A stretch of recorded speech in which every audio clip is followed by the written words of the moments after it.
ஞானானந்தமயம் தேவம் நிர்மலஸ்படிகாகிருதிம் ஆதாரம் சர்வ வித்யானாம் ஹயக்ரீவம் பாஸ்மகே. நேயர்கள் அனைவருக்கும் அஸ்ட்ரோ KS ஐயங்காரின் பணிவான நமஸ்காரங்கள். மாத பலன் குரோதி வருஷம் மாசி மாதம், அதாவது 13/2/2025 14/3/2025 வரலும் உண்டான காலகட்டத்தில் மேஷம் முதல் மீனம் வரை என்னென்ன பலன்கள் அப்படின்றத இந்த குரோதி வருஷம் மாசி மாதம் பார்க்கலாம். இப்போ இந்த மாத பலனில் முதல்ல நம்ம இந்த மாதத்தினுடைய கோள் சாரம் என்ன அப்படின்றத பார்ப்போம். இந்த மாதத்தில் வரக்கூடிய விசேஷ நாட்கள் என்ன அப்படின்றத பார்ப்போம். அதற்கு பிறகு மாதத்தினுடைய ஒரு ராசிக்கான பலன் என்னன்றதை பார்க்கலாம். இந்த மாதத்தினுடைய கோள் சாரம் அப்படின்னு எடுத்தோமேயானால், ரிஷபராசியில் குரு வக்ர நிவர்த்தி ஆகிடுறார். இந்த மாதம் அதாவது தை 29 வக்ர நிவர்த்தி ஆகிடுறார். அதுவும் தனியாக ஒரு வீடியோ போட்டிருக்கேன், பாருங்கள். 29 தை மாதம் வக்ர நிவர்த்தி ஆனதுனால குரு 2ஆம் இடத்துல இருக்கார், அதாவது ரிஷபத்தில். மிதுனத்தில் செவ்வாய் வக்ரம், கன்னியில் கேது,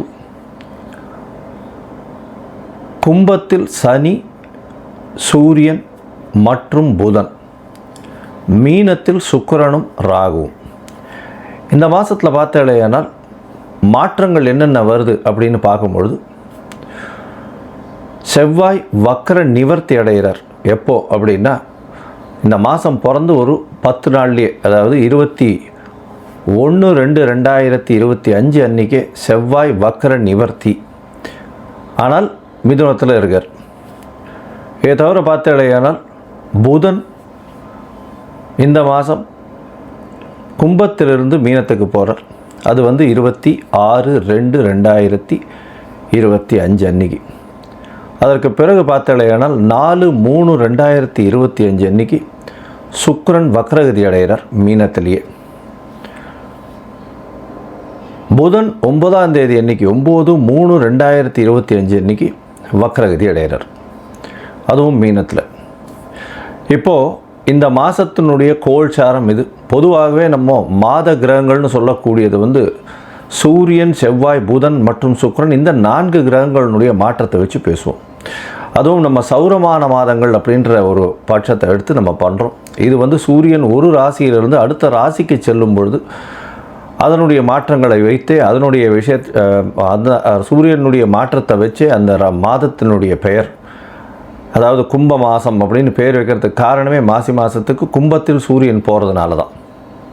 அதனால் மிச்சவாழ்லாம் பார்த்தோம்னா இது நம்ம தமிழ்நாட்டில், குஜராத்து இந்த மாதிரியான இடத்துலலாம் கடைபிடிக்கப்படுறது. மிச்சதெல்லாம் சந்திரமான மாதங்கள்ன்றதை வச்சு பண்ணுறான். சந்திரமான மாதங்கள்னு சொல்லும் பொழுது பார்த்தாலேயானால் அமாவாசைக்கு அடுத்த நாளோ பௌர்ணமிக்கு அடுத்த நாளோ உண்டான நாட்களை மாதத்தின் முதல் நாளாக கொண்டு அவர்கள் சந்திரமான மாதம் அப்படின்ற விஷயத்தை செய்கிறார். சரி, இந்த மாதத்தில் வரக்கூடிய விசேஷ நாட்கள் அப்படின்னு பார்த்தாலேயானால்,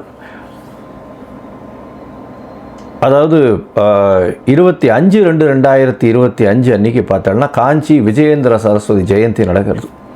காஞ்சியில் விஜயேந்திர சரஸ்வதி சுவாமிகள் அவருடைய ஜெயந்தி. 26ஆம் தேதி அன்றைக்கி 26/2/2025 அன்றைக்கி மகா சிவராத்திரி, அதாவது பிரதோஷ காலம். மகா சிவராத்திரி மிகப்பெரிய ஏற்றம். ஏன்னா பிரதோஷ காலத்தில் சேவிக்கிறது அப்படின்றது ரொம்ப விசேஷம். அதாவது 13ஆம் நாள் அமாவாசைக்கும் பௌர்ணமிக்கும் 13ஆம் நாள் பிரதோஷ காலம்னு சொல்கிறது. இப்போ வரக்கூடியது 26/2 அன்றைக்கி வரக்கூடியது உங்களுக்கு வளர்பிறை பௌர்ணமி அப்படின்றதுனால கண்டிப்பாக ஒரு நல்ல ஏற்றம் இருக்கும். அதை தவிர பார்த்தாலேனா அன்றைக்கி மகா சிவராத்திரி அப்படின்றதுனால அந்த சிவராத்திரிக்கு அப்புறமா உங்களுக்கு பனிப்பொழிவு கூட இருக்காது. வெறும் வெளிச்சம், வெயில் தான் அதிகமாக இருக்கும். லாங் டேஸ் தான் இருக்கக்கூடிய வாய்ப்புகள் உண்டு. சூரியனுடைய ஆளுமை ரொம்பவும் அதிகமாக இருக்கக்கூடிய வாய்ப்புகள் மிகவும் அதிகம். அதனால் வெயில் அதிகமாக இருக்கக்கூடிய வாய்ப்பு நிச்சயமாக இருக்கும். இந்த மாதத்தில் பார்த்தோம்னா 28/2/2025 அன்றைக்கி மாசி அமாவாசை. அது ஒரு பெரிய விசேஷம். மாசி அமாவாசைன்றது அமாவாசைன்றது சூரியனும் சந்திரனும் சேர்ந்து இருக்கக்கூடிய, ஒரே பாகையில் இருக்கக்கூடிய விஷயம். இந்த காலகட்டத்தில் சூரியனும் சந்திரனும் சேர்ந்து இருக்கும் பொழுது என்னென்ன யோகங்கள் வரும் அப்படின்றது தனியாக வீடியோ போட்டிருக்கோம், அதில் போய் பாருங்கள். இன்ஃபேக்ட் அது நல்ல ஒரு விஷயங்கள். சூரியனும் சந்திரனும், அதாவது யாராவது ஒருத்தர் உச்சமோ ஆட்சியோ இருந்தால்னா நல்ல ஒரு ஏற்றம் கிடைக்கும். இல்லைன்னா சுபர்கள் வீட்டில் இருந்தால்னா நல்ல ஒரு ஏற்றம் கிடைக்கும். இந்த மாசி அமாவாசை நல்ல ஒரு ஏற்றம் கிடைக்கக்கூடிய நாள். அதற்கு பிறகு பார்த்தோம்னா 12 3/2025 அன்னைக்கு மாசி மகம், அது வந்து பௌர்ணமியை சேர்ந்து வரும். மாசி மகம் ஏன்னா சூரியனுக்கும் சந்திரனுக்கும் கிட்டத்தட்ட 180 டிகிரி, அதாவது சூரியன் கும்பத்திலையும் சந்திரன் வந்து சிம்ம ராசியிலையும் இருக்கக்கூடிய காலகட்டம். பௌர்ணமி வெளிச்சம் வந்து ஒரு பெரிய அட்வான்டேஜ் என்னென்னா, இதில் பிறந்தாள்னா ராஜா போல அவர்களுடைய வாழ்வு அமையும். ராஜாளும் இது அவர்களுக்கு கிட்டும். இதில் என்ன விசேஷம் அப்படின்னா, சூரியனுக்கும் கார்த்தாலேருந்து சாயந்தரம் வரலும் உங்களுக்கு வெளிச்சமாக இருக்கும். சந்திரனும் பௌர்ணமி சந்திரனாக இருக்கிறதுனால இரவு முழுவதும் வெளிச்சமாக இருக்கும். ஸோ ரிலேட்டிவ்லி பார்த்தோம்னா என்டையர் டே அண்ட் நைட் ரெண்டுமே ரொம்ப வெளிச்சத்தில் இருக்கக்கூடிய காலகட்டம். அதனால தான் வெளிச்சம் அதிகமாக இருக்கக்கூடிய காலங்கள், அதுவும் வந்து பௌர்ணமி காலங்கள்னும் பொழுது ரொம்பவும் ஏற்றம் இருக்கக்கூடிய வாய்ப்புகள் உண்டு. இந்த மாசி மகம், அதாவது பௌர்ணமி காலகட்டத்தில் பிறக்கக்கூடிய எல்லா குழந்தைகளுக்கும் பெரிய ஆளுமை இருக்கக்கூடிய வாய்ப்பு உண்டு. இதை பற்றியும் வந்து நிறைய சொல்லியிருக்கோம். இந்த இதில் யூடியூப் சேனலில் நிறைய சொல்லியிருக்கேன். இதற்கு பிறகு பார்த்தேனால் இந்த 14/3/2025 அன்னைக்கு காரடையான் நோன்பு, இது வந்து ரொம்பவும் விசேஷமான காலகட்டம். காரடையான் நோன்பு அப்படின்னு சொல்லக்கூடியது வந்து மாசியும் பங்குனியும் கூடுறது அப்படின்னுவா. அதாவது கார் அப்படின்னா வந்து கருப்பு நிறம், இருண்ட இடம், யமலோகம் இதெல்லாம் குறிக்கக்கூடியது. இதை கார் அப்படின்றது. அடையான் அப்படின்னு, கார் அடையான்றது, அடையான்றது அடைய மாட்டான் அப்படின்னு சொல்லக்கூடியது. அதாவது பெண்கள் வந்து தன்னுடைய கணவருக்குன்னு, அதாவது திருமணமான பெண்கள் தன்னுடைய கணவருக்குன்னு விரதம் இருந்து செய்யக்கூடிய ஒரு பெரிய விஷயம் இது. இந்த காரடையான் நோன்பு நோற்பது பெரிய விஷயம். இதன் மூலியமாக தன்னுடைய கணவருக்கு ஆயுள் விருத்தி ஏற்படக்கூடிய வாய்ப்பும், அவர்களுக்கு வந்து மாங்கல்ய பலம் அதிகரிக்கக்கூடிய வாய்ப்பும் நிச்சயமாக உண்டு. இதனால தான் கார் அடையான் நோன்பு அப்படின்னு பேர். இந்த சாவித்திரியினுடைய கதையை சொல்வா, சத்யவான் சாவித்திரியினுடைய கதையை சொல்வா. அவர் வந்து சத்யவானுடைய உயிரை மீட்டு கொண்டு வந்தவள் அப்படின்றதுனால அந்த காரடையான் நோன்பு மிகவும் விசேஷமாக சொல்லப்படுகிறது. பங்குனி மாதத்தின் முதல் நாள் அன்றைக்கி பண்ணுறது. அதனால் பங்குனி பிறந்த உடனே அதை பண்ணுவாள். நார்மலி பார்த்தாலேனால் அந்த காரடையான் நோன்பு டைம் வந்து சாயந்தரம் 5:30லேருந்து 6:30 வரும். அந்த டைம் வந்து நான் தனியாக போடுறேன் உங்களுக்கு. இதை தவிர பார்த்தோம்னா நார்த் இந்தியாவிலலாம் ஹோலி பண்டிகைன்றது விசேஷமாக கொண்டாடுவோம். ஹோலி பண்டிகைன்றது வந்து ஒரு அதாவது பெண்கள் வந்து தன்னுடைய தமையன் தம்பி, அதாவது பிரதர்ஸ் எல்லாருக்குமே, தம்பி அண்ணன்களுக்கு வந்து கயிறு கட்டி அவர்களிடம் சேவிச்சுட்டு அவர்கள்கிட்ட வந்து பைசா வாங்கிட்டு அவர்கள்ட்ட ஆசீர்வாதம் வாங்கிக்கிறதும், அவர்களுக்காக வந்து ரொம்ப வேண்டிக்கிறதும், அவர்களுடைய உடல்நிலை நல்லபடியாக இருக்கணும்னு வேண்டிக்கிறதும் அவர்களுக்கு பெரிய மகிழ்ச்சியை கொடுக்கும். ஆண்கள் பெண்களை வந்து தன்னுடைய என்ன சொல்கிறது சகோதரிகளாக பாவிக்கக்கூடிய ஒரு பெரிய ஒரு பண்டிகை. இது வந்து ஹோலி பண்டிகையாக கருதப்படுகிறது. இது வந்து நார்த் இந்தியாவில் ரொம்ப ஃபெமிலியர், மிகவும் அந்த கலர்ஃபுல் ஃபெஸ்டிவலாக இருக்கும், ரொம்ப ஏற்றத்தோடு இருக்கக்கூடிய காலகட்டம். சரி, இந்த மாதம் மேஷம் முதல் மீனம் வரை எப்படி இருக்குது மாசி மாதம் அப்படின்றத பார்ப்போம். அதற்கு முன்னாடி என்னுடைய மொபைல் நம்பர் கீழே ஸ்டாலிங்கில் போயிட்டுருக்கோம். உங்களுக்கு அஸ்ட்ராலஜிக்கல் கன்சல்ட் தேவைப்பட்டதுன்னா நீங்கள் எனக்கு ஃபோன் பண்ணுங்க. உங்களுடைய date, time, place of birth, உங்களுடைய பெயர், தாய் தந்தையர் பெயர் எனக்கு அனுப்புங்க.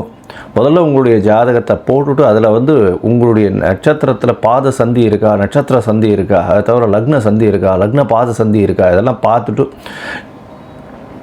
ஏன்னா பொதுவாகவே இந்த சந்தி இருக்கும் பொழுது பார்த்தாலேயானால் அவளுக்கு எந்த ராசின்னே தெரியாது. அதனால் மிருகசீரிஷ நட்சத்திரம் நினச்சிட்டுருப்பா, அவள் வந்து ரிஷப ராசி நினச்சிட்டுருப்பா, மிதுன ராசியாக இருக்கும். இந்த காலகட்டத்தை பார்த்துட்டு உங்களுக்கு சொல்கிறேன். எனக்கு வரக்கூடிய ஜாதகத்தில் பார்த்தா பாதி பேருக்கு அவள் வந்து மிருகசீரிஷம் 1ஆம் பாதம் 2ஆம் பாதம் அப்படின்னு நினச்சிட்டுருப்பா. ஆனால் அவள் வந்து பார்த்தாள்னா 3-4 பாதத்தில் இருப்பாள். அதனால் வந்து ரிஷபராசி நினச்சிட்டுருப்பா, மிதுன ராசியாக இருக்கும். அதே மாதிரி துலா ராசி நினச்சிட்டுருப்பா, அவளுக்கு விருச்சிக ராசியாக இருக்கும். அந்த மாதிரி வந்து பாத சந்திகள் வந்ததே ஆனால் அவர்கள் எந்த ராசியில் இருக்கான்னு தெரியாமையே அவள் வந்து கோவிலில் போய் அர்ச்சனை பண்ணிட்டுருப்பாள். 40 வயசு 50 வயசு இந்த மாதிரி இருந்துட்டுருப்பாள். அதனால் முதல்ல வந்து உங்களுடைய நட்சத்திரம், உங்களுடைய நட்சத்திரத்தினுடைய பாதம், அப்போ வந்து என்ன ஆகும் அப்படின்னா, இப்போ நீங்கள் வந்து இப்போ நல்ல நேரம் நடந்துட்டுருக்குன்னு நினச்சிட்டுருப்பீங்க. ஆனால் உங்களுடைய ஜாதகத்தில் இருக்கக்கூடிய லக்னத்திற்கு பார்த்தாலேயானால் நல்ல நேரம் நடக்கிறது நினச்சிட்டு இருப்பீங்க. ஆனால் உங்களுடைய தசை நல்லபடியாக வேலை செய்யாது. காரணம் என்னென்னா, பாதங்கள் மாறி போய் உங்களுடைய ராசி, லக்னத்தினுடைய லக்னம் இருக்கக்கூடிய ராசி எல்லாமே மாறி இருக்கும்.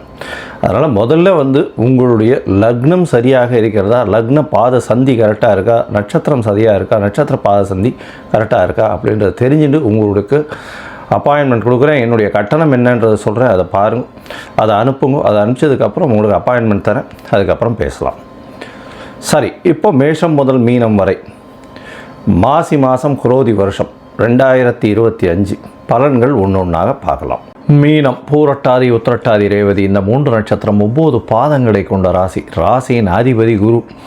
இவ்வளோ நாளாக 3ஆம் இடத்துல வக்ரகதியில் இருந்தார். 3ஆம் இடத்துல இருக்கிறது அந்தளவு விசேஷம் இல்லை, இருந்தாலும் வக்ரகதியில் இருந்ததுனால நல்ல ஒரு ஏற்றம் இருந்தது. இப்போது வக்ர நிவர்த்தி ஆகிடுறது. 3ஆம் இடத்துல வக்ர நிவர்த்தி ஆச்சுன்னா அது வந்து பிரச்சனைகளை கொண்டு வந்து கொடுக்குமே சாமி, என்ன சார் இப்படி சொல்கிறீங்கன்னா, உங்களுடைய ராசிநாதனும் 3ஆம் அதிபதியும் பரிவர்த்தனை யோகத்தில் இருக்கிறது பெரிய விசேஷம். ராசியிலேயே வந்து சுக்கிரன் உச்சம் பெற்று போகிறார் இந்த மாதம். குரோதி வருஷம் மாசி மாதத்தில் உச்சம் பெற்று போகிறதன் மூலியமாக நல்ல ஒரு ஏற்றம் இருக்கக்கூடிய காலகட்டம். உங்களுக்கு பார்த்தீங்கன்னா நினைத்த காரியங்கள் அத்தனையும் நடக்கும். கண்டிப்பாக திருமண பாக்கியம் வந்தாச்சு. இவ்வளோ நாளாக திருமணத்துக்கு பார்த்து கொண்டிருந்தவர்களுக்கு சற்று பின்னடைவு இருந்திருக்கும். ஏன்னா வக்கரகதியில் குரு பகவான் இருந்து 7ஆம் இடத்தை பார்க்கறதுனால பிரச்சனைகள் இருந்திருக்கும். இப்போ கண்டிப்பாக திருமண பாக்கியம் ஏற்படக்கூடிய வாய்ப்புகள் நிச்சயமாக உண்டு. இதை தவிர பார்த்தீங்கன்னா உங்களுடைய ராசிக்கு எதிர்பாலினத்தவர் மூலியமாக நல்ல ஒரு ஏற்றம் இருக்கக்கூடிய காலகட்டம். அது தவிர பார்ட்னர்ஷிப் பிஸ்னஸில் நல்ல ஒரு மாற்றங்கள் வரக்கூடிய வாய்ப்புகள் நிச்சயமாக இருக்குது. பண வரவிற்கு பஞ்சம் இருக்காது. அது தவிர இந்த கலை, இலக்கியம் இந்த மாதிரியான விஷயங்களில் இருக்கிறவர்களுக்கு நல்ல ஒரு ஏற்றம் கிடைக்கக்கூடிய காலகட்டம். கலையில் வந்து டீச்சிங்கில் இருக்கணும், அதாவது கலை, இலக்கியம் இதிலெல்லாம் வந்து ப்ரொஃபஸராக இருக்கிறவங்க, அதாவது சொல்லிக் கொடுக்குறவங்க, இந்த காலேஜஸில் ப்ரொஃபஸராக இருக்கிறவங்களுக்கெல்லாம் பெரிய ஏற்றம் இருக்கும். உங்களுடைய ராசிக்கு 3/8 அதிபதினு சொல்லக்கூடிய சுக்கிரன் உங்களுடைய ராசியிலேயே உச்சம் பெற்று போயிருக்கார். அதனால் ஷார்ட் ட்ரிப், வெளியூர் வெளிமாநிலம் போகக்கூடிய வாய்ப்பும், திடீர் பணவரவு வரக்கூடிய வாய்ப்பும் ராகு இருக்கிறதுனால நல்ல ஒரு ஏற்றம் இருக்கக்கூடிய காலகட்டமாக அமைய போகிறது. பொதுவாகவே இந்த மாத கிரகங்கள்னு சொல்லக்கூடியது சூரியன், செவ்வாய், புதன் மற்றும் சுக்கிரன் இந்த 4 கிரகங்களை வச்சு தான் மாதத்தினுடைய பலன்களை சொல்லுவோம். இந்த மாதத்தில் பார்த்தோம்னா உங்களுடைய ராசிக்கு 6ஆம் அதிபதி 12ஆம் இடத்துல இருக்கார், சனியோடு சேர்ந்து இருக்கார். அதனால் வேலையில் சற்று பின்னடைவு இருக்கும், பிரச்சனைகள் இருக்கும், வேலை மாற்றங்கள் இருக்கும். வேலை மாற்றங்கள் இருந்தாலும் வெளியூர் வெளிமாநிலம் போகக்கூடிய ப்ராஜெக்ட்ஸ் வரும். இருக்கும் இடத்தை விட்டு வெளியூர் போகக்கூடிய காலகட்டமாக இந்த மாதம் அமைய போகிறது. சனி, புதன் மற்றும் சூரியன் 3 பேரும் உங்களுடைய ராசிக்கு 12ஆம் இடத்துல இருக்கா. தேவையற்ற செலவுகள் கொஞ்சம் வரக்கூடிய வாய்ப்புகள் நிச்சயமாக இருக்கும். பண வரவு அதிகமாக இருந்தாலும் தேவையற்ற செலவுகள் கொஞ்சம் அதிகமாகவே இருக்கும். இந்த மாதத்தில் பார்த்தோம்னா 12ஆம் இடத்துல சூரியனும் புதனும் இருக்கார். அதனால் வந்து படிக்கக்கூடிய மாணவர்களுக்கு சற்று பின்னடைவு இருக்கும். அதனால் மறதி கொஞ்சம் அதிகமாக இருக்கும். 7.5 சனி வேறு நடக்கிறது, 7.5 சனி வேறு போயின்னு இருக்குது. 12ஆம் இடத்துல புதன் இருக்கிறதுனால கண்டிப்பாக வெளியூர் வெளிமாநிலம் சென்று படிக்கக்கூடிய வாய்ப்புகள் நிச்சயமாக இருக்கும். வீட்டை விட்டு பிரிந்து செல்ல வேண்டிய வாய்ப்புகள் நிச்சயமாக இருக்கும். மேல் படிப்பு படிக்கணும்னு நினைக்கிறவர்களுக்கு நிச்சயமாக மேல் படிப்பு படிக்கக்கூடிய வாய்ப்புகள் உண்டு. நினைத்த யூனிவர்சிட்டி கிடைக்காது, அதுக்கு அடுத்து இருக்கக்கூடிய கேடரில் இருக்கக்கூடிய யூனிவர்சிட்டிஸ் கிடைக்கக்கூடிய வாய்ப்புகள் நிச்சயமாக இருக்கும். வெளிநாட்டில் போய் போஸ்ட் கிராஜுவேஷன் படிக்கிறவர்களுக்கு நல்ல ஒரு ஏற்றமான காலமாக இந்த மாதம் அமைய போகிறது. இந்த மாதத்தில் பார்த்தீங்கன்னா உங்களுடைய ராசிக்கு 9ஆம் இடத்தையே வந்து குரு பார்க்கறதன் மூலியமாக தந்தையின் மூலியமாக நல்ல ஒரு ஏற்றம் இருக்கும். தந்தை காரகனான சூரியன் 12ஆம் இடத்துல இருக்கிறதுனால அப்பாவினுடைய உடல் நலத்துக்கு சற்று செலவு பண்ண வேண்டிய கட்டாயம் இருக்கும். தாயின் உடல்நிலையில் நல்ல ஒரு ஏற்றம் இருக்கக்கூடிய காலகட்டமாக அமைய போகிறது. பேச்சில் ரொம்ப ஜாகிரதையாக நிதானமாக இருக்கிறது ரொம்பவும் நல்லது. உடல்நிலை நல்லபடியாக இருக்கக்கூடிய காலகட்டமாக அமைய போகிறது. இந்த மாதம் உங்களுடைய ராசிக்கே வந்து புதன் வரார். அவர் வந்து சப்தமாதிபதி, 4-7 அதிபதின்றதுனால கண்டிப்பாக நீச்ச பங்கம் பெறார். அதனால் வந்து என்ன சொல்கிறது, அதாவது அவர் புதன் உங்களுடைய ராசிக்கு வந்த உடனே எதிர்பாலினத்தவர் மூலியமாக நல்ல ஒரு ஏற்றம் இருக்கக்கூடிய காலகட்டமாகவும் திருமண பாக்கியம் நிச்சயமாக அமையக்கூடிய வாய்ப்பும் நிச்சயமாக இருக்கும். இந்த மாதத்தில் பார்த்தாலேனா உங்களுக்கு புதிய வேலை கிடைக்கக்கூடிய காலகட்டம். அதை தவிர வந்து 4ஆம் இடத்தில் இருக்கக்கூடிய செவ்வாய் தாயின் சொத்துக்கள் வரக்கூடிய காலகட்டமாக அமைய போகிறது. இந்த மாதத்தில் உங்களுடைய முயற்சிகள் எல்லாமே வெற்றி பெறக்கூடிய வாய்ப்பு. ஏன்னா முயற்சி ஸ்தான அதிபதினு சொல்லக்கூடிய சுக்கிரன் வந்து முயற்சி ஸ்தானத்துக்கு பரிவர்த்தனை யோகத்தில் இருக்கிறது பெரிய விசேஷம். இதன் மூலியமாக பார்த்தலையானால் பரிவர்த்தனை யோகம் வர்றதுனால நல்ல ஒரு ஏற்றம் கிடைக்கக்கூடிய காலகட்டமாக அமைய போகிறது. இதன் மூலியமாக பார்த்தலையானால் எல்லா விதமான முயற்சிகளிலும் எந்த முயற்சியை எடுத்தாலும் அதில் வெற்றி கிடைக்கக்கூடிய வாய்ப்பு, போட்டித் தேர்வில் கொஞ்சம் பின்னடைவு இருக்கக்கூடிய வாய்ப்புகள் நிச்சயமாக இருக்கும். இந்த மீனராசிக்காரர்களுக்கு உடல்நிலையில் நல்ல ஒரு ஏற்றம் இருக்கக்கூடிய வாய்ப்புகள் இந்த மாதம் இருக்கும். இந்த மாதத்தில் முயற்சிகள் எல்லாமே வெற்றி பெறும்னு சொன்னோம். இருந்தாலும் சில நாட்கள் முயற்சிகளை தள்ளி வைப்பது நல்லது. அந்த சில நாட்கள் அப்படின்னு சொல்கிறது சந்திராஷ்டம நாட்கள். சந்திராஷ்டமன்றது வந்து உங்களுடைய ராசிக்கு 8ஆம் இடத்துல சந்திர பகவான் மறைந்து இருக்கக்கூடிய காலகட்டத்தை சந்திர அஷ்டமம் அப்படின்னு சொல்கிறோம். இந்த காலகட்டத்தில் சந்திராஷ்டம காலகட்டத்தில் பார்த்தேனால் மறைந்து இருக்கக்கூடிய சந்திரன் அவரே மதிகாரகன்னு சொல்கிறோம். அதனால் மன கிளேசங்கள் வரும், மதி மயங்கக்கூடும், தவறான முடிவுகள் எடுக்கக்கூடிய வாய்ப்புகள் உண்டு. அதனால் இந்த காலகட்டத்தில் புதுசாக முயற்சிகள் எடுக்க வேண்டாம், வெளியூர் வெளிமாநில பிரயாணம் வேண்டாம்னு சொல்கிறோம். ஒருவேளை நீங்கள் எடுக்க வேண்டிய கட்டாயத்தில் இருந்தால் அருகில் இருக்கக்கூடிய கோசாலையில் நீங்கள் உங்களால் முடிஞ்ச இந்த அகத்திக்கீரை கட்டு கொஞ்சம் கொண்டு போய் பசுமாட்டை கொடுத்துட்டு போகிறது மூலியமாக சந்திராஷ்டமத்தின் தாக்கம் நிச்சயமாக குறையும்.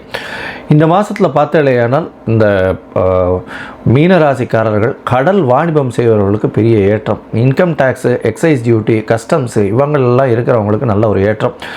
அதை தவிர வந்து இந்த அரசாங்க பணியில் இருக்கிறவங்களுக்கெல்லாம் மாறுதல் கிடைக்கக்கூடிய வாய்ப்பு, அரசாங்க பணியில் இருக்கிறவங்களுக்கு சற்று பின்னடைவு இருக்கும், பிரச்சனைகள் கொஞ்சம் வரக்கூடிய வாய்ப்பு, செலவுகள், தேவையற்ற செலவுகள், வழக்கு, வம்பு இதெல்லாம் வரக்கூடிய வாய்ப்புகள் நிச்சயமாக இருக்கும். வெளியூர் வெளிமாநிலம் வெளிநாடு போகக்கூடிய வாய்ப்பு நிச்சயமாக உண்டு. இந்த மாதத்தில் வந்து நீங்கள் அருகில் இருக்கக்கூடிய ஆஞ்சநேயர் கோவிலில், அதுவும் வந்து நாமக்கல் ஆஞ்சநேயர் போய் சேவிச்சுட்டு வர்றதன் மூலியமாகும், தட்சிணாமூர்த்தியை போயிட்டு சேவிச்சுட்டு வர்றதன் மூலியமாகும். அதை தவிர வந்து உங்களால் முடிஞ்சு மஞ்சள் கலர் வஸ்திரம் தானமாக கொடுத்துட்டு வர்றதுன்னா நல்ல ஒரு ஏற்றம் இருக்கும். இந்த இதில் அதாவது இந்த மீனராசிக்காரர்கள் குரோதி வருஷம் மாசி மாதம் நல்ல ஒரு உடல்நிலை இருக்கும், தீர்க்க சிந்தனை இருக்கும், எதிர்பாலினத்தவர் மூலியமாக நல்ல ஒரு ஏற்றம் இருக்கும், திருமண பந்தம் உருவாகக்கூடிய வாய்ப்பு உண்டு, முயற்சிகள் எல்லாமே வெற்றி பெறக்கூடிய வாய்ப்பு, தாயின் உடல்நிலையிலிருந்து நல்ல ஒரு ஏற்றம் கிடைக்கக்கூடிய காலகட்டமாக இருக்கும், தாயின் சொத்துக்கள் வரக்கூடிய வாய்ப்புகள் நிச்சயமாக உண்டு, படிக்கக்கூடிய மாணவர்களுக்கு ஏற்றம் இருக்கும், வெளிநாடு போய் படிக்கக்கூடிய பாக்கியம் நிச்சயமாக கிடைக்கும், தேவையற்ற செலவுகள் கொஞ்சம் வரும், வேலையில் மாற்றம், அரசாங்கத்தின் மூலியமாக சிறு சிறு பின்னடைவு பிரச்சனைகள் இருக்கக்கூடிய காலகட்டம், அரசாங்கத்தை உத்தியோகத்தில் இருப்பவர்களுக்கு வேலை நிமித்தமாக மாற்றங்கள் இருக்கும், வெளியூர் வெளிமாநிலம் செல்ல வேண்டிய பிரச்சனை இருக்கும். அது தவிர உங்களுடன் வேலை செய்யக்கூடிய தொழிலாளிகள் மூலியமாக பிரச்சனைகள் வரக்கூடிய வாய்ப்புகள் நிச்சயமாக உண்டு. மொத்தத்தில் பார்த்தாலேயானால் இந்த மீனராசிக்காரர்களுக்கு எல்லா விதமான ஏற்றங்களும் இருக்குது, உடல் நலத்திலும் ஏற்றம் இருக்குது. இருந்தாலும் செலவுகள் அதிகம், தொழிலாளிகள் மூலியமாக பிரச்சனை இந்த காலகட்டத்தில் இருக்கும்.